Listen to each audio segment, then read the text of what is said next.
오늘 우리에게 주시는 하나님의 귀한 말씀은 요한복음서 4장 31절에서 34절까지의 말씀입니다. 요한복음서 4장 31절에서 34절까지의 말씀. 다 찾으신 줄 알고 다 같이 한 목소리로 함께 봉독해 올려드립니다. 함께 봉독합니다. 시작. 그 사이에 제자들이 청하여 이르되 랍비여 잡수소서. 이르시되 내게는 너희가 알지 못하는 먹을 양식이 있느니라. 제자들이 서로 말하되 누가 잡수실 것을 갖다 드렸는가 하니 예수께서 이르시되 나의 양식은 나를 보내신 이의 뜻을 행하며 그의 일을 온전히 이루는 이것이니라. 아멘. 할렐루야. 아멘. 할렐루야. 아멘. 오늘도 하나님의 예비하신 귀한 은혜가 있는 줄 믿습니다. 귀한 시간 하나님의 은혜로 새롭게 되시고 하나님의 귀한 말씀 가운데 힘을 얻고 변화받는 귀한 시간 되시길 간절히 축원합니다. 우리 함께 다 같이 믿음으로 선포하겠습니다. 다 잘 되고 있습니다. 하나님이 하십니다. 시작. 다 잘 되고 있습니다. 하나님이 하십니다. 아멘. 다시 한번 믿음으로 선포합니다. 다 잘 되고 있습니다. 주님이 하실 일을 바라봅시다. 시작. 다 잘 되고 있습니다. 주님이 하실 일을 바라봅시다. 아멘. 오늘도 우리에게 놀라운 풍성한 은혜와 압도적인 역사로 우리에게 역사해 주실 주님을 기대합니다. 오늘은 귀한 시간 귀한 말씀을 통하여서 나의 양식은 이라는 제목으로 하나님의 귀한 말씀을 함께 나누고자 합니다. 심리학과 정신의학이라고 하는 이 학문의 분야는 100여 년이라고 하는 짧은 역사를 가지고 있습니다. 이 100여 년의 짧은 역사 속에서 특별히 심리학과 정신의학이 인류 문화의 발전에 미친 영향은 매우 지대한데요. 우리가 흔히 경험하는 각종 미디어 매체와 문화 예술 분야의 대부분, 그리고 더 나아가서 광고나 마케팅과 같은 산업 분야의 대부분에 우리는 잘 인식하거나 알지 못하지만 다양한 심리학적인 이론과 정신의학적 분야의 지식이 반영되고 있음은 사실상 우리가 지금 확인할 수 있는 오늘의 현장입니다. 특별히 지난 100여 년간의 심리학과 정신의학의 분야에서 나타나고 있는 가장 큰 변화는 두 가지로 정리가 되는데요. 먼저는 사람에게 있는 소위 연약한 부분을 우리가 어떻게 해결할 것인가에 대한 부분입니다. 특별히 지난 100여 년 동안 심리학과 정신의학은 한 개인의 심리적 혹은 정신적인 연약한 부분을 발견했을 때 그 원인을 지난 과거의 삶에서 추론하고 그 연약한 부분을 다만 강하게 하는데 주력해 왔습니다. 그러니까 누군가가 어려운 부분이 있다, 연약한 부분이 있다. 그러면 그 연약한 부분을 막대한 어떤 물질과 투자와 헌신, 노력을 통해서 강화시키는데 이 심리학과 정신의학이 매진해 왔던 것이죠. 그러나 약 100여 년 동안의 심리학적인 노력과 정신의학적인 시도 끝에 내려진 결론은 오직 한 가지입니다. 인간은 자신의 연약한 부분에 아무리 많은 것들을 들여 보완한다 할지라도 그 연약이 결단코 해결되지 않는다는 점이죠. 결국 오늘날 완전히 달라진 한 가지 심리학의 패러다임 시프트는 이것입니다. 한 개인이 자신의 어떤 연약함에 함몰되어 있을 때 그 시선을 돌려서 그 개인의 강점을 부각시키고 그 강점을 끌어올리는 것이죠. 저 그림을 보면은 우리 모두가 사실은 장점과 단점, 또 장점을 가지고 있지 않습니까? 그러니까 뭔가 내게 있는 단점이 있을 때 사실 심리학과 정신의학은 수도 없이 많은 노력과 헌신, 투자와 또 물질을 동원해서 이 단점을 채우는데 급급했다는 거예요. 그런데 놀랍도록 희한한 점은 아무리 채우고 아무리 노력하고 아무리 시도해도 저 단점이 장점 수준으로 끌어올려지지가 않았다는 겁니다. 그래서 다음 그림을 보시면 어떻게 이 전환이 일어나는가? 한 개인이 가진 장점을 강화시키는 거예요. 그래서 그 개인이 가진 장점을 강화시켰더니 어떤 일이 벌어지냐면 그 개인이 가진 단점, 그러니까 약한 점, 연약한 부분도 함께 강화되었다는 이야기입니다. 놀랍게도 인간은 자신이 가진 강점이 강화될 때 자신이 가진 연약함도 함께 강화되는 결과를 보여줬습니다. 결과적으로 오늘 우리는 우리가 가진 연약에 몰입하기보다는 우리가 가진 강점에 집중하는 것이 필요하다는 것이죠. 그리고 그 강점을 강화시키는 게 필요하다는 이야기예요. 그러니까 사실상 이것을 이제 좀 실제적으로 적용을 해보면 그런 것 아닙니까? 참 부모라면 이 자녀를 볼 때 자녀가 잘하는 것도 있고 못하는 것이 있다고 하면 그 못하는 것에만 너무 주목해서 이걸 어떻게 잘하게 만들까 이렇게 하는 것은 사실 그 참 부모의 모습이 아니고 바른 정신이 아니라는 거죠. 어떻게 해야 돼요? 잘하는 게 있고 내 자녀가 못하는 게 있다고 할 때 잘하는 점을 강화시켜야 된다는 거예요. 그러면 못하는 점도 같이 끌어올라간다는 겁니다. 대부분의 한국 사회의 부모님들이 보통 그렇잖아요. 아이가 다 어떤 시험을 봤는데 과목을 다 100점을 맞았는데 한 과목에 50점 나왔어요. 그러면 대부분의 한국 사회 부모님들 뭐라 그래요? 야 임마 조금만 더 노력해봐. 너 올백 맞을 수 있었는데 왜 이거 50점밖에 못 맞았니? 이렇게 얘기를 한다고요. 근데 그렇게 하면 안 된다는 거죠. 예. 그 아이가 잘하는 부분을 더 강화시키고 더 거기에 집중하게 만들 때 자연히 그가 가진 단점도 해결이 된다는 이야기입니다. 실상 이것이 100여 년간의 심리학의 역사 속에서 이루어진 가장 큰 변화, 소위 코페르니쿠스적인 패러다임 시프트라고 할 수 있습니다. 사실 이것은 이제 우리 하나님의 입장도 동일하죠. 우리 하나님께서 하나님의 자녀들을 보실 때 우리의 연약한 점에만 집중하시고 그 연약한 점을 질책하시고 책망하시느냐? 그러니까 하나님 그렇지 않거든요. 여기 서 있는 김두열 목사가 연약한 부분이 있습니다. 그러면 하나님께서 저에게 오셔서 늘 주시는 감동이 김 목사야 너 왜 이것도 못하냐? 왜 이런 연약을 강화시키지 못하냐? 강점으로 만들지 못하느냐? 주님 이렇게 질책하시거나 정죄하시는 분이 아니에요. 주님은 하나님의 택한 백성들을 미쁘게 보시고 기쁘게 보시는 주님이시죠. 연약한 부분이 있지만 어려운 부분이 있지만 주님은 그것을 보시지 않고 우리가 가진 강점, 우리가 가진 그 어떤 장점을 보시고 그것을 극대화시켜서 기뻐하시며 즐거워하시는 주님이신 것입니다. 아멘입니까? 그래서 참된 성도는 어떤 한 상황 속에서 그 한 개인이 연약함에 자신이 가진 어떤 부족함과 결핍됨에 집중할 때 자꾸 시선을 돌려서 내가 가진 강점과 내가 가진 부요와 풍요 여기에 더 우리의 시선과 관심을 둘 줄 알아야 하겠습니다. 아무튼 그런데 두 번째로 나타난 특별한 더 큰 변화가 있습니다. 지난 100여 년의 심리학의 분야에서 나타난 이 큰 변화 중 하나는 과거의 문제로부터 앞의 삶의 태도나 목적 혹은 방향을 설정하는 데에서 미래에 대한 의미를 주목하게 만드는 방향으로의 전환입니다. 이는 너무나 잘 알려진 프로이드나 융과 같은 심리학자들과는 다른 견해인데요. 본래 프로이드로부터 시작한 심리학의 입장은 한 개인의 인격과 자아가 지난날의 경험에 의한 것으로 해석하곤 했습니다. 그래서 어떠한 개인이 살아오는 과정 속에서 무의식 속에 내재된 어떤 그 경험과 어떤 감각들이 이것이 축적되어서 오늘날의 인격과 오늘날의 표출로 나타나게 된다는 것이죠.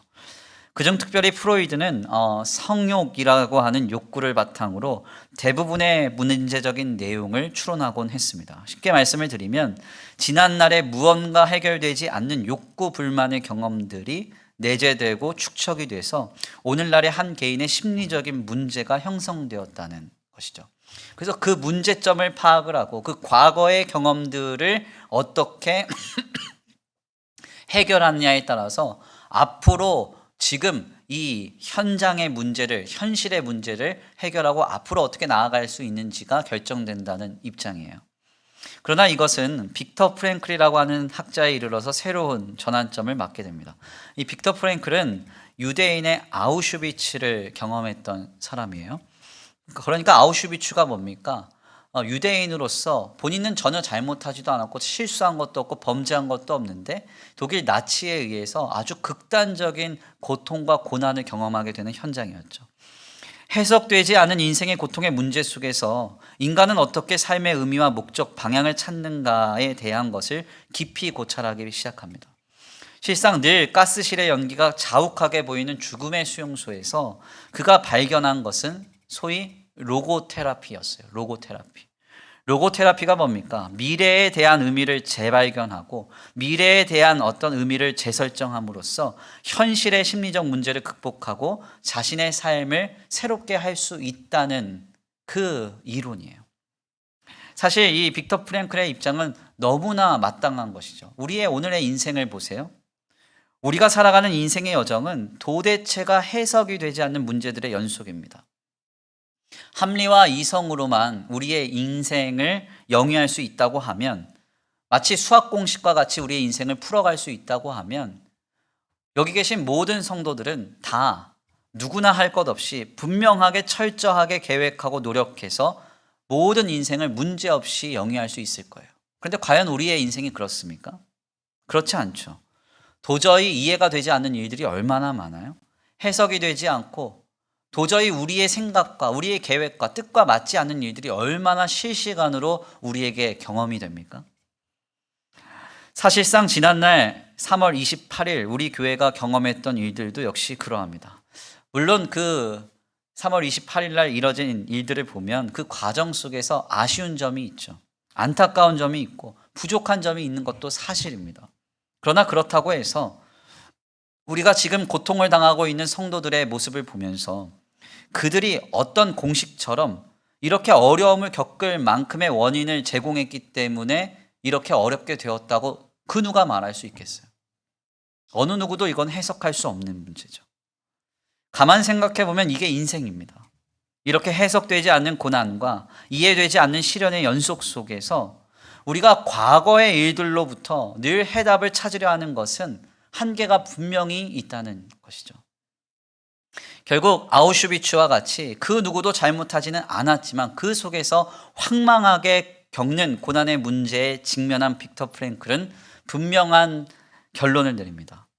과거를 통해서 현재의 문제를 분석할 것이 아니라 다만 우리가 직면할 미래의 과제에 집중하고 몰입할 때 지금의 심리적인 문제와 상황을 극복할 수 있음을 분명히 밝혔던 것이죠.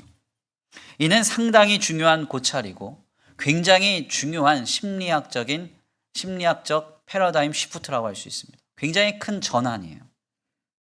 사실상 이것은 우리 하나님께서 늘 우리에게 하시는 말씀, 하시는 역사와 동일합니다. 우리 주님은 우리가 지나온 과거에 함몰될 것이 아니라 다가올 미래, 그러니까 하나님께서 우리의 삶에 일하시고 역사하실 것을 믿고 바라기를 기대하고 계세요. 무슨 말이에요? 우리가 과거를 돌아보면요, 얼마나 후회할 게 많아요. 얼마나 한탄할 게 많습니까? 아, 이것 할 걸, 저것 할 걸 하면서 그 과거의 문제에 우리가 함몰되고 거기에 낙심되어서 그 문제의 근본을 파악하면서 그것을 늘 끌어안고 살아가는 것은 주님의 뜻이 아니라는 겁니다. 우리 주님은 다가올 미래에 집중하게 하시죠. 하나님의 자녀된 내 인생에 주님께서 찾아오셔서 통치하시고 역사하셔서 그 이뤄갈 그 미래에 집중하길 원하신다는 거예요. 우리 주님께서 나라와 민족이 패망하던 시대 속에서 선지자 예레미야를 통해 주신 약속의 말씀이 있습니다. 예레미야서 29장 11절인데요. 우리 함께 다 같이 한번 봉독해 올려드리겠습니다. 함께 봉독합니다. 시작. 함께.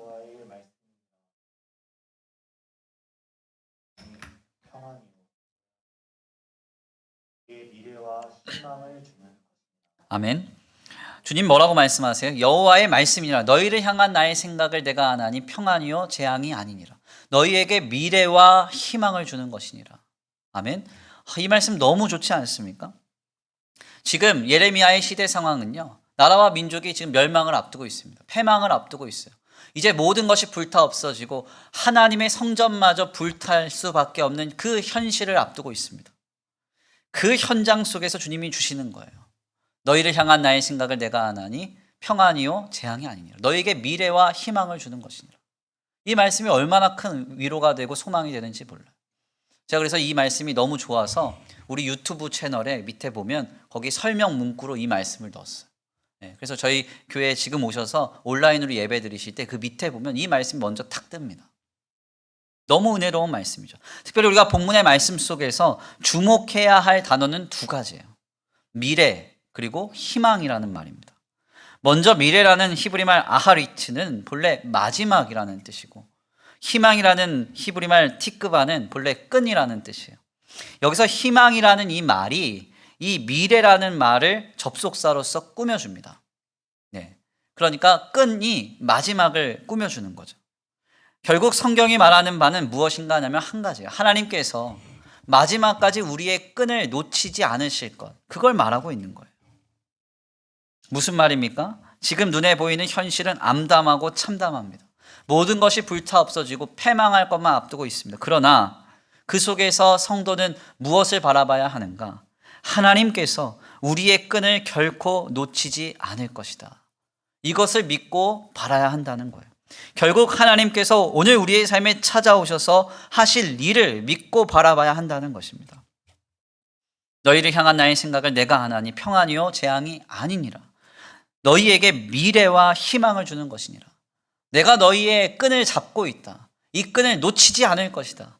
그 하나님께서 일하실 것을 믿고 바라라고 주님 말씀하고 있는 것입니다. 주님은 한결같이 늘 이렇게 말씀하셨고 늘 이와 같이 우리에게 역사하셨습니다. 과거의 현실 속에서 우리가 그냥 우리의 시선이 머물러 있을 때, 그래서 현재의 문제를 우리가 극복하지 못하고 주저앉아 있을 때 하나님은 늘 주님의 택한 백성들에게 다가오셔서 앞으로 너의 삶에 일하실 하나님의 역사를 바라봐라. 너를 통하여 일하실 하나님의 역사를 바라봐라. 주님 늘 말씀하셨던 것입니다. 그런데 문제는 우리의 시선이 늘 현실에만 머물러 있을 때가 많다는 거예요. 현실에만. 그리고 늘 과거를 돌아보면서 이럴 걸 저럴 걸 하면서 후회와 한탄 속에 이 현실 속에 주저앉아 낙심할 때가 많다는 것입니다. 이게 너무 큰 문제예요. 이는 오늘 본문 말씀의 현장에서도 두드러지게 증언이 됩니다. 오늘 본문의 말씀 속에서 제자들은 사마리아 여인과의 대화를 마치신 예수님께 시장 안이 잡수실 것을 권해요. 31절 말씀인데요. 우리 함께 다 같이 봉독해 올려드립니다. 31절입니다. 함께 봉독합니다. 시작. 그 사이에 제자들이 청하여 잡수소서. 아멘.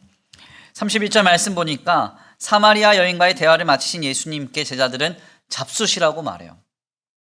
실상 이 제자들의 요청은 매우 합당한 것이었습니다. 제6시, 그러니까 우리 시간으로 새벽 6시경에 주님이 수가성 우물가에서 여인을 만나셨어요. 그러니까 마땅히 예수님은 아침을 잡수셔야 했습니다. 시장하셨을 거예요. 이 예수님께 시장함을 달래라는 이 제자들의 권함은 실상 마땅한 것이자 합당한 일이었습니다. 그런데 말씀을 잘 들여다보시면 이러한 제자들의 권함에 대한 주님의 답변이 영 시원치 않아요. 32절에서 34절인데요. 우리 다시 한번 본문의 말씀을 봉독해 올려드립니다. 32절에서 34절입니다. 함께 봉독합니다. 시작. 이르시되 알지 못하는 먹을 말하되 누가 잡수실 것을 갖다 드렸는가. 그래서 이르시되 나의 양식은 나를 그의 일을 온전히 이루는 이것입니다. 아멘. 예수님께서 지금 아침 잡수셔야 되는 시간이 지나고 있습니다. 예수님도 배가 고프셨을 거예요. 어려우셨을 겁니다. 시장하셨을 겁니다. 제자들이 이러한 현실 속에서 마땅히 잡수시라고 말해요. 그랬더니 예수님이 뭐라고 얘기하시냐면 내게는 너희가 알지 못하는 양식이 있다. 이렇게 말씀하시는 겁니다. 대체 왜 주님은 아침 식사를 권하는 제자들에게 이와 같이 말씀하셨던 것일까요? 여기에는 매우 깊은 신앙의 의미가 함의되어 있죠. 지금 제자들은 자신들이 처한 시간과 그 시간 속에 마땅히 해결되어야 할 현실의 문제, 즉 배고픔의 문제에만 함몰되고 집중되어 있습니다. 그런데 우리 예수님은 어때요? 사마리아 여인을 구원하신 일에 완전히 심취되어 있어요. 오늘 본 말씀 이전 말씀인 27절 말씀을 보십시오. 27절 말씀을 보면 주님이 사마리아 여인과 열심히 대담을 나누고 있었을 때 주님의 제자들은 전혀 관심이 없었습니다. 27절이에요. 제가 읽을게요. 이때에 제자들이 돌아와서 예수께서 여자와 말씀하시는 것을 이상히 여겼으나 무엇을 구하시나이까? 어찌하여 그와 말씀하시나이까? 묻는 자가 없더라. 그러니까 예수님이 사마리아 여인과 열심히 이 대담을 나누시고 그를 구원하는 그 현장 속에서 제자들은 전혀 관심이 없었어요. 무엇을 구하시나이까? 그와 무슨 말씀을 하십니까? 묻지도 않았습니다. 주님의 제자들은 예수님께서 하시는 일이 어떤 의미가 있고 어떤 사역인지는 관심이 없었어요. 다만 지금 아침 식사를 해야 될 시간이 지나고 있으니 자신의 그 시장함과 그 현실의 배고픔을 해결하는 데만 급급했던 거예요. 그러나 주님은 지금 이 사마리아 여인을 구원하신 일에 완전히 심취되어 계십니다. 자신을 통한 하나님의 구원 사역에 완전히 몰입되어 계셨던 거예요. 예수님께는 이것이 중요했고 이것을 사마리아 여인을 통해서 이루시고 확인하신 것으로 예수님은 충분히 만족하셨고 자족하셨던 거예요. 그것만으로 배부르셨던 것입니다. 그래서 우리 예수님이 뭐라고 말씀하세요? 34절 말씀입니다. 나의 양식은 나를 보내신 이의 뜻을 행하며 그의 일을 온전히 이루는 이것이니라. 나의 양식은 나를 보내신 이의 뜻을 행하며 그의 일을 온전히 이루는 이것이니라. 놀라운 말씀 아닙니까? 여기서 예수님이 말씀하신 나를 보내신 이의 뜻이란 예수 그리스도 안에서 이루어지는 하나님의 구원 사역을 의미합니다. 그동안 유대인들은요, 철저히 자신들만 여호와 하나님께 구원을 받는다고 생각했어요. 그래서 자신들과 다른 혈족이거나 사마리아 여인과 같이 이렇게 혼혈된 민족들은 개취급을 하고 구원에도 없는 민족이라고 그렇게 생각했습니다. 혼혈족이거나 이방인들에게는 전혀 관심도 없었고 그들의 안중에도 없었어요. 그러나 예수님은 이제 예수 그리스도 안에서 택하신 하나님의 백성들은 인종이나 혈족에 의해 차별 없이 모두를 구원하신다는 하나님의 구원의 역사에 주목하고 계셨습니다. 그리고 바로 그 시작으로서 이제 수가성에서 구원받은 사마리아 여인을 통해 이루어진 구원 역사에 우리 주님이 완전히 심취하신 거예요. 그래서 예수님은 제자들이 말하는 현실의 배고픔을 중요한 것으로 인식하지 않았습니다.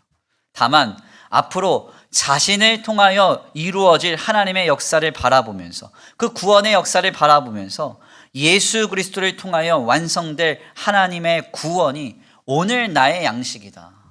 오늘 나를 살게 하고 나를 배부르게 하는 나의 양식이다. 이렇게 말씀하셨던 것입니다. 그러니까 우리 예수님은 공생애를 살아가시는 동안요, 이렇게 사신 거예요.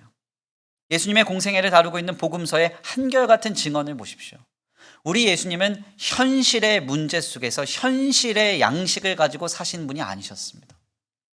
3년 동안의 공생애를 감당하시면서 늘 주님의 시선과 주님의 관심과 주님의 집중은 자신을 통하여 이루어질 하나님의 역사에 있었어요. 그 역사를 자신의 삶의 현실의 현재의 양식으로 삼아서 주님은 살아가셨던 것입니다. 대표적인 예를 우리가 어디서 찾을 수가 있어요? 예수님께서 40일 동안 금식하시고 가장 먼저 악한 마귀에게 당하신 시험의 현장 속에서 우리가 그 내용을 확인할 수 있어요. 주님이 40주 40야를 먹지도 마시지도 아니하시고 계셨을 때, 그 40일 금식을 마치셨을 때 이 악한 마귀가 찾아와요. 그리고선 첫 번째로 어떤 시험을 합니까? 돌로 떡이 되게 하라, 이렇게 말씀하잖아요. 그렇게 시험해요. 주님이 40주 40야를 먹지도 않았답니다. 그렇다면 우리 예수님이 얼마나 배가 고프셨겠어요? 이것은 정말 현실적으로 당장 해결해야 하는 정말 심각한 문제였고 상상할 수 없는 아픔이었죠. 현재적인 문제였습니다. 그런데 주님은 이 직접적인 문제 앞에서 뭐라고 말씀하세요? 하나님께서 하실 일을 내 양식으로 삼겠다, 이렇게 말씀하세요. 그 말씀이 어떤 말씀이죠? 사람이 떡으로만 사는 것이 아니요 하나님의 입에서 나오는 말씀으로 사는 것이라. 아멘입니까? 실상 예수님께서 인용하신 이 말씀을 담고 있는 신명기서 8장 2절에서 3절 말씀의 원문은요, 이와 같습니다. 제가 한번 읽어드릴게요. 내 하나님 여호와께서 이 40년 동안에 내게 광야 길을 걷게 하신 것을 기억하라. 이는 다 너를 낮추시며 너를 시험하사 내 마음이 어떠한지 그 명령을 지키는지 지키지 않는지 알려 하심이라. 너를 낮추시며 너를 줄이게 하시며 또 너도 알지 못하게 하며 내 조상들도 알지 못하던 만나를 내게 먹이신 것은 사람이 떡으로만 사는 것이 아니요 여호와의 입에서 나오는 모든 말씀으로 사는 줄을 내게 알게 하려 하심이니라. 아멘입니까? 우리는요, 예수님이 그 40일 금식 마치시고 악한 마귀에게 당하신 그 첫 번째 시험을 묵상하면서요, 단지 예수님이 하나님의 말씀의 중요성을 말씀하셨다, 이렇게 해석하고 그칠 때가 많습니다. 눈에 보이는 떡보다 하나님 말씀이 중요하다. 그래서 좀 더 실제적으로 눈에 보이는 어떤 물질이나 어떤 풍요나 어떤 떡보다 하나님의 말씀, 성경이 중요하다. 하나님의 말씀을 듣고 읽고 묵상하는 것이 중요하다. 이렇게 하면서 이 본문을 표면적으로 이해하고 말아요. 그런데 사실 본문이 담고 있는 본래적 의미는 이와 같지 않습니다. 본문이 담고 있는 진정한 의미가 뭐예요? 예수께서 인용하신 그 신명기서의 본문은 이렇게 시작하죠. 이 40년 동안에 내게 광야길을 걷게 하신 것을 기억하라. 이 40년 동안에 내게 광야길을 걷게 하신 것을 기억하라. 무슨 말이에요? 지금 주님은 이 악한 마귀가 현실의 그 정말 치명적인 아픔의 문제, 당장 해결되어야 하는 실제적인 문제를 가지고 왔을 때 나는 눈에 보이는 떡이나 눈에 보이는 물질이나 현재의 문제를 해결할 어떤 것을 의지하지 않고 내게 일하실 하나님을 기대하겠다라고 하는 선언을 하고 계신 거예요. 그것이 바로 사람이 떡으로만 살 것이 아니요 하나님의 입에서 나오는 말씀으로 사는 것이다 하는 말의 의미입니다. 눈에 보이는 광야와 같은 상황과 조건 속에서 우리가 붙들고 의지해야 할 것은 내 삶에 주님 오셔서 일하실 하나님 한 분밖에 없다는 거죠.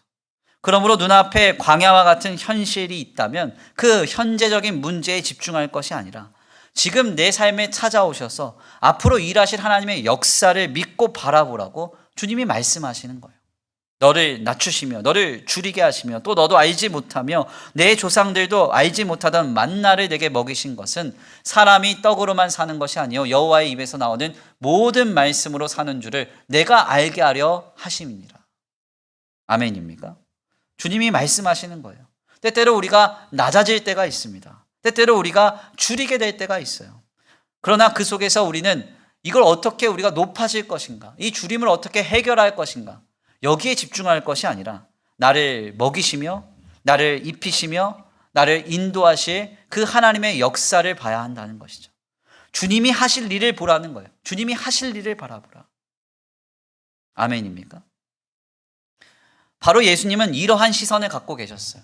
그래서 사람이 떡으로만 사는 것이 아니요 여호와의 입에서 나오는 모든 말씀으로 사는 줄을 알라고 말씀하신 것이죠. 40일 동안 굶으셨지만 현실에 배고픔이 있으셨지만 주님은 하나님께서 하실 일을 현재의 양식으로 삼으셨던 거예요. 우리는 바로 여기에서 우리 예수님의 시선과 오늘 우리의 시선의 심각한 차이를 발견합니다. 사실 우리는 모두 하나님을 믿습니다. 하나님을 믿기 때문에 우리는 예배하고 있는 거죠. 어려움도 많고 힘든 일 많았지만 그럼에도 불구하고 주님을 온전히 신앙하는 이유는 우리는 하나님을 믿기 때문입니다. 그런데 한 가지 문제는 뭐냐면 성도가 이 하나님을 믿는다고 할 때 오늘이라는 현실을 통해서 신앙을 적용하고 해석할 때가 많다는 거예요.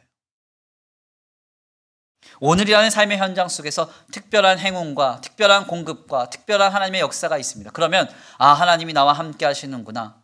하나님의 역사라고 생각하고 하나님의 은혜라고 생각하며 감격하고 뜨거워져요.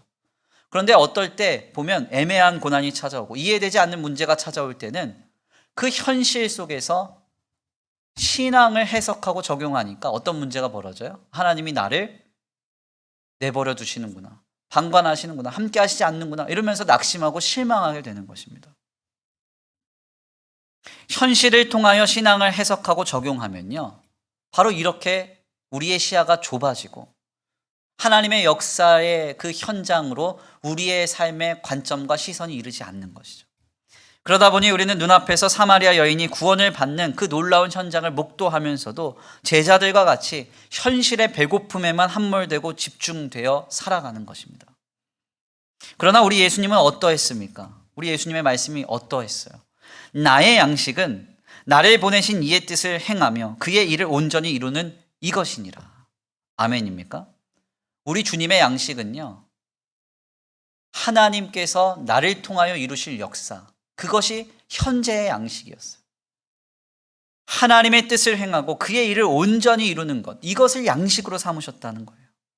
무슨 말이에요? 우리 주님의 시선이 오늘 우리와 너무나 다르다는 것이죠.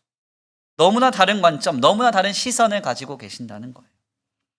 우리 예수님은 항상 자신의 삶에 하나님께서 하실 일을 오늘의 삶의 양식으로 삼아 살아가셨다는 이야기입니다.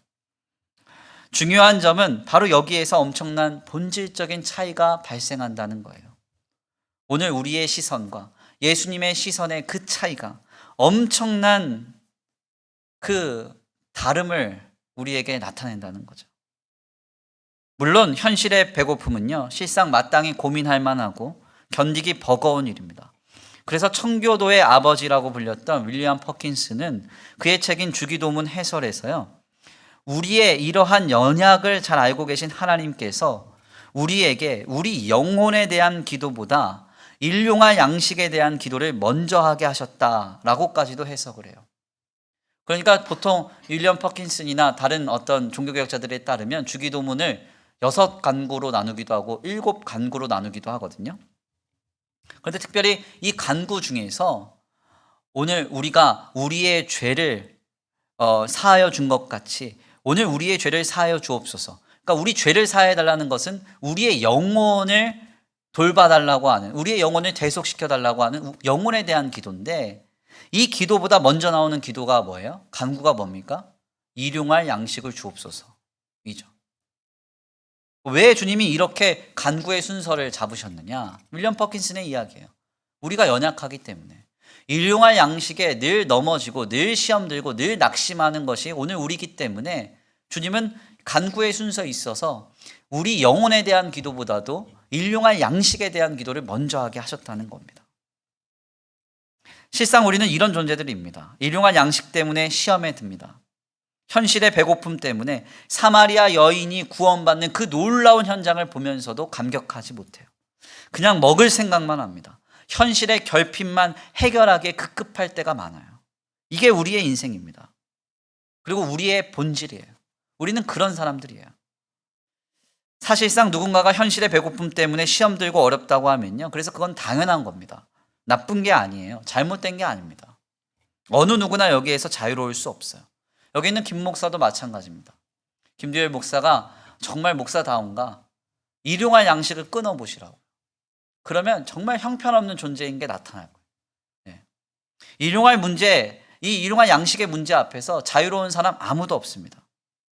그래서 여기에 우리는 늘 시험 들고 넘어지지만 한 가지 분명한 것은 우리가 이 현실의 배고픔에만 함몰되고 집중될 때 우리의 시야가 좁아지고 늘 반복되는 현실의 배고픔 때문에 낙심하며 넘어질 것이라는 사실이에요. 그래서 어떻게 해야 됩니까? 일용할 양식은 중요한 것이죠. 해결되어야 하는 것이죠. 그렇지만 이것을 오늘 우리의 양식으로 삼아서는 안 된다는 거예요. 예수님처럼 우리가 지금 결핍된 현장 속에서 어려운 상황 속에서 애매한 고난 속에 놓여 있지만 하나님께서 내 삶에 오셔서 앞으로 나를 통하여 하실 일을 믿고 바라보면서 그것을 오늘의 양식으로 삼아야 한다는 것입니다. 사람이 떡으로만 살 것이 아니요 하나님의 말씀으로 살 것입니다. 이 고백이 오늘 우리의 고백이 되어야 돼요. 나의 양식은 나를 보내신 이의 뜻을 행하며 그의 일을 온전히 이루는 이것이니라. 아멘입니까? 지금 당장 너무 배고프지만 정말 창자가 찢어지도록 힘들고 결핍된 상태지만 하나님께서 일하실 것이다. 내 삶에 역사하실 것이다. 이것을 내 양식으로 삼겠다. 우리가 이렇게 고백할 수 있어야 한다는 것입니다. 주님이 내게 하실 일을 오늘의 양식으로 삼을 때 우리는 세상이 이길 힘을 얻게 됩니다. 현실의 배고픔을 견딜 수 있는 위로와 소망을 얻을 것입니다. 그리고 세상이 감당 못할 믿음으로 승리할 수 있는 거예요. 아멘입니까? 그러므로 예수님처럼 하나님께서 하실 일을 오늘의 양식으로 삼는 저와 우리 성도들 모두가 되시기를 간절히 축원합니다. 그렇다면 어떻게 우리는 주님이 내게 하실 일을 우리의 양식으로 삼을 수 있을까요? 이것은 크게 두 가지로 정리할 수 있습니다. 앞서 예수님이 자신의 양식으로 삼으신 것은 하나님께서 예수 그리스도를 통하여 이루신 구원의 역사였다고 했습니다. 이것을 토대로 오늘 우리가 예수님께서 하신 것처럼 우리도 하나님이 하실 일을 어떻게 양식 삼을 수 있는가를 정리를 해보면 이것을 우리는 두 가지로 정리할 수 있어요. 소위 ER인데요. 첫 번째는 이제 레스토레이션이고 두 번째는 레셔렉션입니다. 먼저는 이제 레스토레이션이에요. 레스토레이션이라는 말은 회복이라는 말입니다. 원래적으로 본래적으로 회복되다, 신분과 본질이 회복되다 이런 뜻이에요. 예수 그리스도께서 감당하신 십자가의 대속은요, 단지 나를 죽어서 천국 가게 하시는 데 있지 않습니다. 그냥 내가 이 땅에서 삶을 살다가 천국 가는 것, 이게 예수께서 이뤄놓으신 구원의 전부다. 이건 너무 좁은 의미예요. 이건 당연한 결과고요. 실상 예수께서 이루신 그 대속의 역사는, 그 구원의 역사는요, 우리의 본질의 회복이자 신분의 회복을 의미합니다. 죄와 사망의 종되어서 죄의 문제 앞에서, 사망의 문제 앞에서 종처럼 늘 끌려가던 오늘 우리의 인생이 이제 예수 그리스도 안에서 하나님의 자녀됨의 권세를 가지고 살아가게 하신다고 하는 그 근본적인 회복을, 그 회복의 역사를 의미하는 거예요. 그러므로 주의 택하신 성도들은 이제 예수 그리스도 안에서 변화된 신분과 본질로 살아가게 되는 것입니다. 그러므로 하나님의 택한 성도들은요, 더 이상 세속적인 가치나 물질적인 가치로 내 존재적 가치를 평가받지 않아요. 무슨 말인가? 저기 뭐 강남에 살고요, 저기 뭐 이제 좋은 데 살면 성공한 사람, 하나님께 은혜 많이 받은 사람, 하나님이 함께 하신 사람으로 평가받고, 못 살면 하나님이 함께 하시지 않는 사람, 어려우면 하나님께서 은혜 베푸시지 않은 사람, 이렇게 평가되지 않는다고요. 어떤 세속적인 가치나 물질적인 성공과 부의 기준으로 오늘 우리의 가치가 평가되지 않아요. 우리는 하나님의 아들이신 예수 그리스도께서 피 흘리시고 생명을 내어주셔서 내 신분과 본질을 바꾸셨다고 하는 거기에 내 존재적 가치가 있습니다. 아무리 못 살아도, 아무리 힘들어도, 아무리 어려워도요, 하나님의 자녀가 되었기 때문에 우리는 놀라운 가치를 가진 사람들이에요. 아멘입니까? 이것은 그 누구도 빼앗아갈 수 없습니다. 그 누구도 무시할 수 없습니다. 그래서 하나님의 성도들은 나를 바꾸신 예수 그리스도를 힘입어 이 땅을 호령하면서 담대하게 살아가야 한다는 것이죠. 베드로전서 2장 9절 말씀을 보세요. 그러나 너희는 택하신 족속이요 왕같은 제사장이요 거룩한 나라요 그의 소유가 된 백성이니. 아멘입니까? 이 말씀을 보면요, 택하신 족속이 될 것이다, 될 수 있다, 그렇게 되어져 간다, 이런 말이 아니에요. 그냥 완료형이에요. 너희는 예수 그리스도 안에서 이미 택하신 족속이다, 왕같은 제사장들이다, 거룩한 나라가 되었다, 하나님의 소유가 된 백성이 되었다, 이렇게 말하고 있어요. 이미 우리의 신분과 본질이 바뀌어진 것입니다. 세상의 기준으로 나를 보지 않아도 된다는 거예요. 하나님께서 우리의 신분과 본질을 보증하신다는 거예요. 아멘입니까? 그렇기 때문에 우리는 당당해요. 우리는 담대해요. 우리는 용기를 낼 수 있어요. 왜? 하나님께서 내 신분과 본질을 바꾸셨기 때문에. 이것은 그 누구도 빼앗아 갈 수 없습니다. 로마서 8장 38절에서 39절 말씀 보세요. 내가 확신하노니 사망이나 생명이나 천사들이나 권세자들이나 현재일이나 장래일이나 능력이나 높음이나 깊음이나 다른 어떤 피조물이라도 우리를 우리 주 그리스도 예수 안에 있는 하나님의 사랑에서 끊을 수 없으리라. 아멘입니까? 그 누구도 하나님의 사랑에서 우리를 끊을 수 없어요. 어떤 것도 끊을 수 없어요. 우리를 회복시키셨다는 사실, 우리의 신분과 우리의 본질을 바꾸셔서 하나님의 영광스러운 자녀됨의 신분과 본질로 이루셨다는 사실, 이것은 누구도 빼앗아갈 수 없는 사실이고 확증된 하나님의 역사입니다. 바로 이렇게 우리에게 약속된 이 하나님의 약속이, 이 하나님의 역사가 오늘 나의 양식이 되어야 돼요. 나를 살아가게 하는 오늘의 양식이 되어야 한다는 것입니다. 두 번째로는 레셔렉션, 그리스도의 부활입니다. 그리스도의 부활. 이것이 오늘 나의 양식이 되어야 돼요. 이 땅에서의 삶은요, 영원한 삶 아닙니다. 결국 우리는 주의 나라에서 영원히 사는 삶을 살게 돼요. 예수 그리스도께서 잠자는 자들의 첫 열매가 되신 것처럼 우리도 그 길에 서게 되는 것입니다. 이 부활은 실제하는 것입니다. 그리고 주의 택한 백성들 모두가 함께 이를 결국이고 확증된 사실이에요.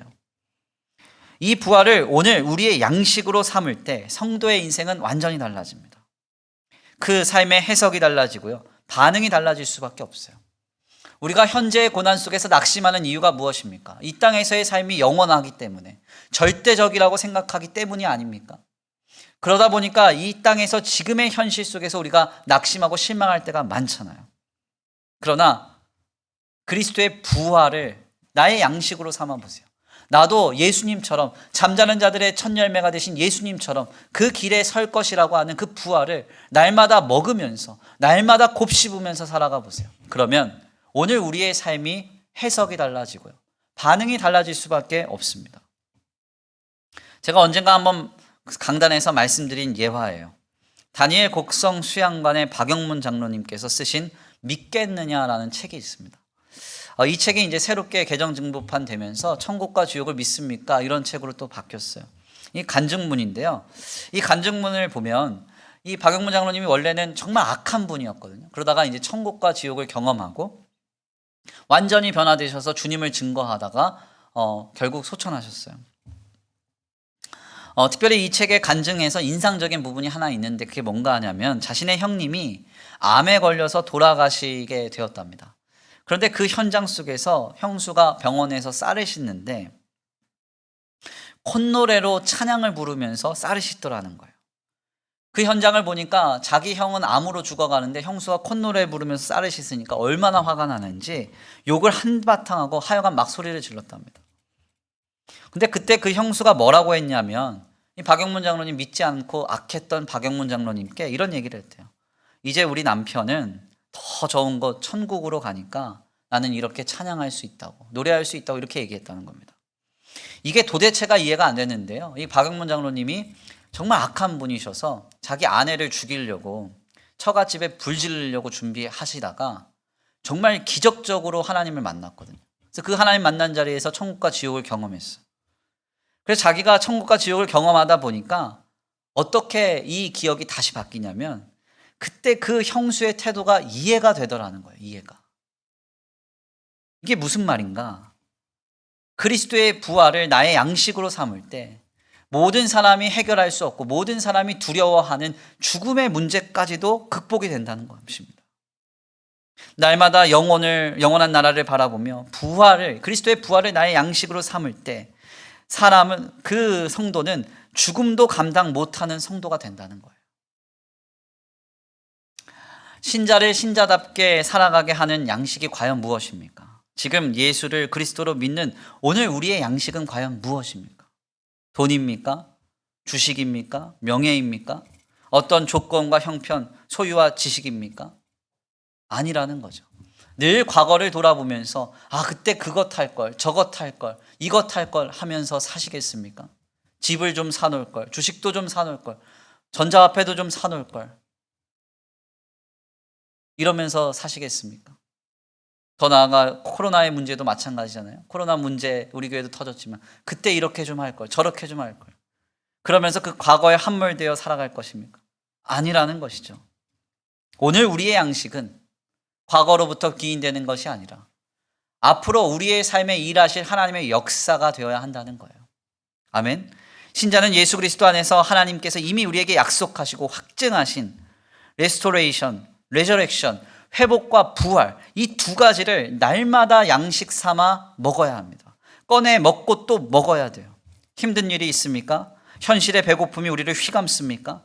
그때 예수 그리스도 안에서 내 신분을 바꾸시고 내 본질을 바꾸신 그 놀라운 회복을 꺼내어 먹는 것입니다. 그리고 더 나아가 결국 잠자는 자들의 첫 열매가 되신 그리스도의 부활에 참여케 하실 그 영원한 부활로 살아갈 하나님의 나라를 또 꺼내어 먹고 먹는 거예요. 이렇게 회복과 부활을 먹고 또 먹으며 주님이 이루어 가실 그 역사를 나의 양식으로 삼을 때 우리는 승리할 수 있습니다. 더 이상 이 땅에서 낙심하지 않을 수 있습니다. 견딜 수 있고요. 이겨낼 수 있습니다. 이 놀라운 역사를 회복하시길 간절히 축원합니다. 지난 몇 주간 우리 교회 안에 벌어진 일들은 제게 충분히 고통스러운 여정이었습니다.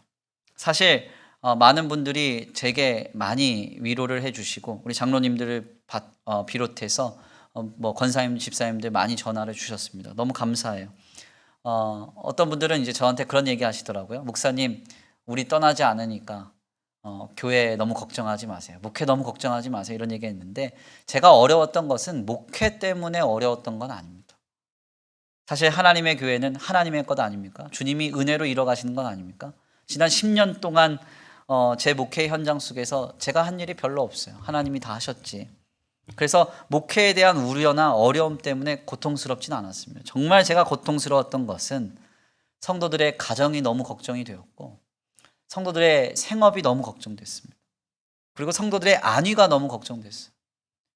네. 마음이 상하지 않으셨을까? 육신이 상하지 않으셨을까? 가정에 어려움이 있지 않을까? 생업에 어려움이 있지 않을까? 이것이 가장 저의 마음을 고통스럽게 했습니다. 그간 얼마나 어려우셨어요. 지금 또 해결의 과정을 경험하고 있으실 텐데 그 과정 속에서도 얼마나 힘드십니까? 너무나 노고가 많으셨고 다시 한번 송구스럽다는 말씀을 드립니다. 너무나 죄송하다는 말씀을 드려요. 제가 이렇게 어려움의 현실 속에 있을 때 그 병실에서 꽤 오랜 시간 머물렀거든요. 제가 꽤 오랜 시간 병실에 머물면서 성도님들이 제게 많이 위로하실 때 지속적으로 들었던 한 가지 권면이 있습니다. 그게 뭐냐면 이 말이에요. 목사님, 잘 드셔야 합니다. 잘 드셔야 합니다. 이 말을 수도 없이 들었습니다. 몸이 아프고 고단할 때, 그리고 우리의 인생의 문제가 우리를 휘몰아칠 때 가장 먼저 해야 할 일은요, 잘 먹는 일입니다. 잘 먹는 일이에요. 잘 먹어야 이겨낼 것 아닙니까? 잘 먹어야 견뎌낼 것 아닙니까? 잘 먹어야 승리하지 않겠습니까? 그래서 하물며 엘리야가 낙심해서 로뎀나무 가운데 죽으러 갔을 때 주님이 하신 일은 그를 먹이시고 마시게 하신 일이었잖아요. 기본적인 것은 잘 먹는 일입니다. 이제 우리가 해야 할 일은 한 가지라고 생각해요. 예수께서 이뤄놓으신 레스토레이션, 회복을 날마다 꺼내어 먹는 것입니다. 내 신분을 바꾸시고 내 본질을 바꾸셔서 하나님의 자녀됨의 권세를 가지고 이 땅을 호령하며 주님으로 인하여 우리의 존재적 가치를 평가받게 하신 그 회복을 날마다 꺼내어 먹는 거예요. 그리고 레셔렉션, 예수께서 이루어 놓으신 그 부활을 날마다 나의 양식으로 삼는 것입니다. 주님이 이루신 부활을 날마다 꺼내어 양식으로 먹고 또 먹는 것입니다. 이것은 사실상 신앙의 기초입니다. 그리고 누군가에게는 너무나 당연한 이야기일지 몰라요. 목사님, 너무나 당연한 기본 얘기 하실지 모릅니다. 그러나 분명한 사실은 우리를 자세하게 다시 한번 들여다보세요. 우리는 지금 일련의 일들로 나도 모르는 사이에 우리의 마음이 많이 상하였을 것입니다. 신앙의 일부분도 이미 흔들려 버렸을지도 모릅니다. 그렇기 때문에 우리는 지금 다시금 양식을 또 먹고 또 먹어야 됩니다. 다른 양식을 우리가 먹는 게 아닙니다. 물질적인 양식, 세속적인 양식을 먹자는 얘기가 아닙니다. 세상이 기대하는 크고 화려하며 세속적인 가치와 물질적인 가치로 특별한 행운과 공급으로 이루어질 그 양식을 기대하자는 것이 아닙니다. 다만 그리스도께서 십자가를 지심으로 내 신분과 본질을 바꾸셨다는 그 회복의 양식, 그리고 그로 인하여 영원한 그리스도의 부활에 우리도 참여하게 되었다는 그 양식, 그 사실, 이것이 우리가 지금 먹고 또 먹어야 하는 우리의 양식입니다. 이 두 가지를 먹고 또 먹으십시오. 이 양식이 나로 충분히 신앙의 활력을 주고 내 안에 감격과 감동을 회복시키며 더 나아가 세상을 이길 담력을 줄 때까지 계속 먹고 또 먹으시기를 바랍니다. 주님이 내 삶에 이미 이뤄놓으신, 앞으로 이루어가실 그 하나님의 역사, 회복의 역사를 먹으세요. 나를 그리스도의 부활에 참여케 하실 그 하나님의 역사를 먹고 또 먹으십시오. 바로 그때 우리는 예수님처럼 먹지 않아도 배고프지 않으며 세상과 악한 마귀의 시험을 넉넉하게 이기고 참된 하나님의 사람으로서 승리하게 될 줄 믿습니다. 그 놀라운 역사의 주인공 되시기를 간절히 축원합니다. 우리 이 시간 함께 찬양으로 결단합니다. 우물가의 여인처럼 찬양하겠는데요. 찬양의 가사를 생각하시면서 고백합니다. 하나님, 그렇습니다. 하늘 양식을 오늘 나의 양식으로 삼아 살아가기를 원합니다.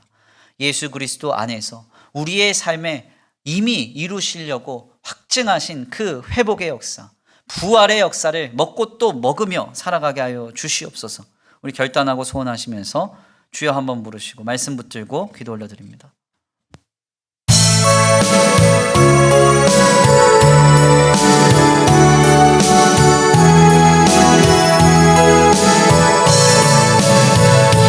우물가의 여인처럼 난 구했네. 헛된 것들을 그때 주님 하신 말씀, 내 샘과 생수를 마셔라. 오 주님 채우소서. 나의 잔을 높이 듭니다. 하늘 양식 내게 채워주소서. 넘치도록 채워주소서. 많고 많은 사람들이 찾았었네. 헛된 것들을 주 안에 감추인 법에 세상 것과 남기길 수 없네. 오 주님, 오 주님 채우소서. 나의 잔을 높이 듭니다. 하늘 양식 내게 채워주소서. 넘치도록 채워주소서. 내 친구여 거기서 돌아오라. 내 주의 넓은 품으로. 우리 주님 너를 반겨 그 넓은 품에 안아주시리. 오 주님, 오 주님 채우소서. 나의 잔을 높이 듭니다. 하늘 양식 내게 채워주소서. 넘치도록 채워주소서. 많고 많은 사람들이 찾아서 헛된 것을 우리의 양식으로 삼지 않기 원합니다. 되고 헛된 것들을 주 안에 감추인 법에 세상 것과 남기길 수 없네. 아멘. 오 주님 채우소서. 나의 잔을 높이 듭니다. 하늘 양식 내게 채워주소서. 넘치도록 오 주님, 오 주님 채우소서. 나의 잔을 높이 듭니다. 하늘 양식 내게 채워주소서. 넘치도록 마지막으로 고백합니다. 오 주님, 오 주님 채우소서. 나의 잔을 높이 듭니다. 하늘 양식 내게 채워주소서. 넘치도록 채워주소서. 아멘. 이 시간 함께 기도하기 원합니다. 하나님, 이 시간 예수 그리스도를 통하여 오늘 우리의 삶에 이뤄가실 하나님의 그 회복의 역사를 나의 양식으로 삼기 원합니다. 나로 그리스도의 부활에 참여케 하실 그 부활의 역사를 오늘 나의 양식으로 삼기 원합니다. 하나님, 이 양식을 먹고 또 먹으며 오늘의 인생을, 오늘의 우리의 삶을 아름답게 신앙으로 세워가게 하여 주옵소서. 믿음으로 결단하면서 주여 한번 부르시고 통성으로 기도합니다. 주여 한번 부르시고 기도하겠습니다. 주여! 사랑과 은혜가 많으신 하나님 감사합니다. 오늘 귀한 시간, 귀한 자리로 주님 앞에 나와 하나님의 귀한 말씀 상복케 하시니 감사합니다. 주님, 이 시간 하나님 앞에 겸손히 머리 숙여 기도하였사오니 오 하나님, 나를 불쌍히 여겨 주시옵시고 주님, 은혜 가운데 아버지 우리를 변화시키며 우리를 새롭게 하는 거룩한 역사가 있게 하여 주시옵소서. 오 하나님, 함께 하시지 믿습니다. 오 하나님, 역사하시지 믿습니다. 오 하나님, 은혜 베풀어 주시지 믿습니다. 주님, 이 시간 하나님 앞에 겸손히 머리 숙여 기도하오니 아버지, 세상과 같이 아버지 헛된 것들을, 허탄한 것들을 오늘 우리의 양식으로 삼지 않게 하여 주옵소서. 오 하나님, 세속적인 것이나 물질적인 가치가 오늘 나를 살게 하는 오늘 나의 양식이 되는 것이 아니라 예수 그리스도를 통하여 앞으로 우리의 삶에 이뤄가실 그 놀라운 회복의 역사를, 그 놀라운 부활의 역사를 나의 양식으로 삼게 하여 주옵소서. 오 하나님, 역사하시오 믿습니다. 역사하시오 믿습니다. 함께 하시오 믿습니다. 그 하나님의 역사를 믿고 바라보면서 그 하늘의 양식을 믿음으로 바라면서 아버지, 오늘 우리의 삶에 영위할 때 모든 것을 견디며 모든 것을 참으며 모든 것을 바라며 모든 것을 이겨낼 수 있는 그 놀라운 아버지 승리가 우리에게 허락될 줄 믿습니다. 주여, 승리케 하여 주옵소서. 승리케 하여 주옵소서. 이 허탄하고 어려운 시대 가운데, 이 시기 가운데 주여 이기게 하여 주옵소서. 승리케 하여 주옵소서. 견디게 하여 주옵소서. 능력으로 지금 우리의 삶에 아버지 주여 붙들어 주시옵소서. 아버지, 회복의 역사를 먹고 또 먹을 때, 아버지 부활의 역사를 먹고 또 먹을 때 세상이 줄 수 없는 능력을, 은혜를, 위로와 소망을 경험한 우리 모두가 되게 하여 주옵소서. 도와주시 믿습니다. 채우소서. 나의 잔을 높이 듭니다. 하늘 양식 내게 채워주소서. 넘치도록 채워주소서. 오 주님, 채우소서. 나의 잔을 높이 듭니다. 하늘 양식 내게 채워주소서. 넘치도록 채워주소서. 아멘. 하나님 감사합니다. 오늘 귀한 자리로 인도해 주셔서 감사합니다. 주님의 은혜 가운데 겸손히 하나님의 말씀을 듣습니다. 예수님처럼 현실의 배고픔에 집중하는 인생이 아니라 우리 예수님처럼 하나님께서 이루어 가실 역사를 오늘 나의 양식으로 삼아 살아갈 수 있는 우리의 믿음이 되어지기를 원합니다. 때때로 너무나 고통스러운 현재의 문제가, 현실의 실제적인 고통이 우리의 삶을 쥐고 흔들려 할 때가 있으나 아버지, 우리가 이러한 아버지 문제에 깊이 함몰되지 않게 하시고 낙심하지 않게 하여 주시옵시되 우리의 하나님께서 예수님을 통하여 이미 확증하신 회복의 역사를 믿고 바라보면서 앞으로 우리의 삶이 영원한 그리스도의 부활에 참여하게 될 그것을 우리의 양식으로 삼으면서 모든 것을 견디며 모든 것을 바라며 모든 것을 참아낼 수 있는 우리의 믿음이 되게 하여 주시옵소서.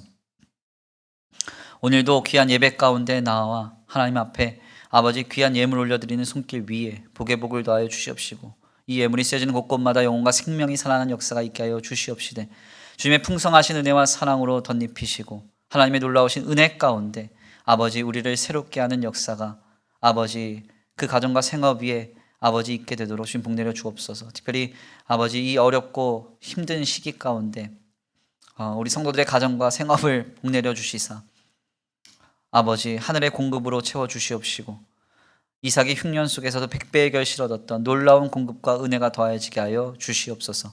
한 주간의 삶을 주님 앞에 의탁합니다. 하나님, 세상적인 것을, 물질적인 것을 나의 양식으로 삼지 않으며 하나님의 회복의 역사와 부활의 역사를 나의 양식으로 삼으며 살아가는 우리 성도들에게 아버지 합당한 은혜를 내려주시옵시고 세상이 줄 수 없는 위로와 소망, 힘과 능력이 아버지 날마다 순간마다 공급되는 놀라운 은혜의 역사가 있는 거룩하고 복된 한 주간의 삶이 되게 하여 주시옵소서. 도우시고 인도하시며 함께 하실 줄 믿고 감사함을 올려드리오며 사랑과 은혜가 많으신 우리 구주 예수 그리스도의 이름으로 감사하며 기도 올려드립니다. 아멘. 이제는 우리 주 예수 그리스도의 은혜와 성부 하나님의 극진하신 사랑하심과 성령 하나님의 대주 교통하심이 오늘 귀한 말씀 가운데 깨닫고 예수님처럼 하나님께서 우리의 삶에 앞으로 이루어가실 역사, 그 회복의 역사와 부활의 역사를 오늘 나의 양식으로 삼아 살아가기로 결단하는 모든 성도들 머리머리 위에 이제로부터 영원토록 함께 있을지어다. 아멘.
내